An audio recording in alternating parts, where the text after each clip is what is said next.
Assalamualaikum warahmatullahi wabarakatuh. Perkenalkan nama saya Omitab Prakas Ahmed. Saya adalah owner dari Sapa Barokah Kurban.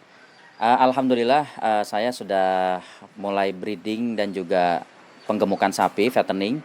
Itu sudah mulai sejak tahun 2018, di mana alhamdulillah kandang kami yang ada di Bali dan juga di Depok ini bisa melayani umat muslim untuk menunaikan atau melaksanakan ibadah kurban dan menyediakan hewan kurban pada tiap tahunnya.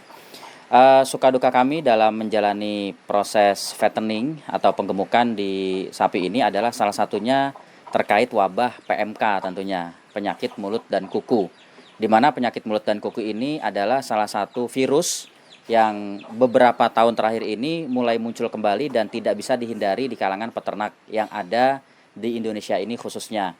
Sehingga di sini ada duka, di mana apabila sapi-sapi kami terkena wabah atau virus PMK, itu ada resiko kematian, tentunya yang paling parah resiko kematian dari sapi itu sendiri.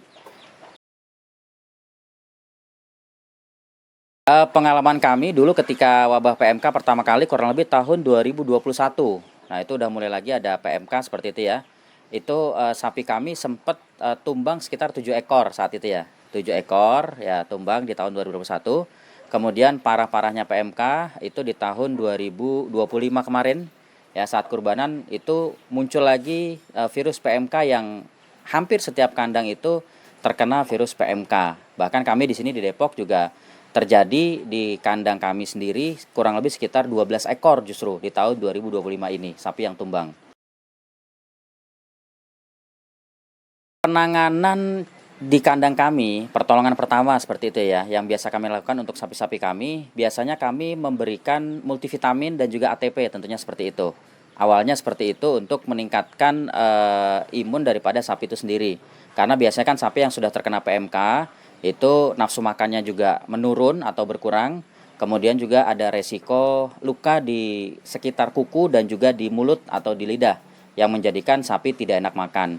Maka biasanya kami pertama menyuntikkan ATP dan juga multivitamin, kemudian kita bantu dengan menyemprotkan obat ya, obat seperti obat-obat biru ke luka-luka yang ada di kukunya sapi.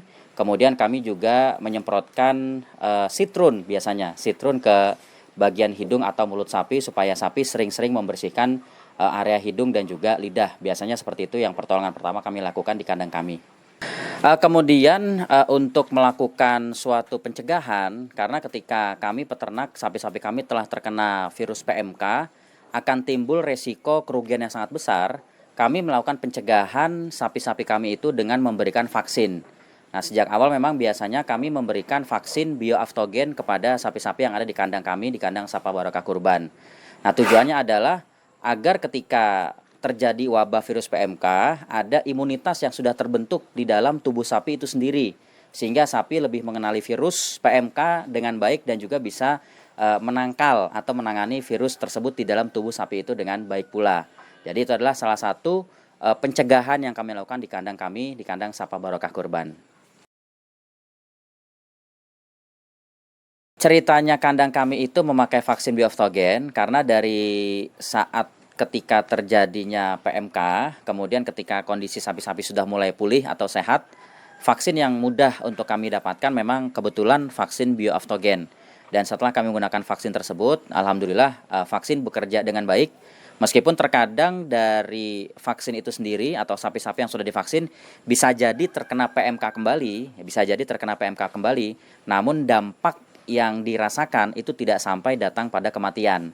Nah, biasanya hanya menurun kualitas makan beberapa hari, kemudian setelah dilakukan penyemprotan dengan sitrun di area mulut dan juga hidung, dan juga disemprot dengan luka yang ada di kuku, biasanya hanya 3 hari sampai 4 hari sapi sudah nafsu makan meningkat kembali. Jadi dampak yang dirasakan kepada sapi-sapi yang sudah divaksin sebelumnya ketika terkena virus PMK tidak terlalu parah. Itu adalah dampak yang saya rasakan ketika melakukan pencegahan dengan vaksinasi tersebut. Oleh karena itu, di sini kami mengajak kepada teman-teman peternak dimanapun Anda berada, kita lebih baik mengeluarkan modal yang sedikit lebih besar di awal, terlihat lebih besar di awal, tapi untuk mencegah resiko kerugian yang besar pada ternak-ternak kita tentunya. Daripada kita tidak melakukan vaksin, tidak melakukan pencegahan dan peningkatan imun sejak dini kepada ternak-ternak kita, ketika terkena virus PMK, akan berakibat fatal tentunya untuk keuangan daripada kita sendiri. Tetap semangat menjadi peternak. Salam sapi bagus.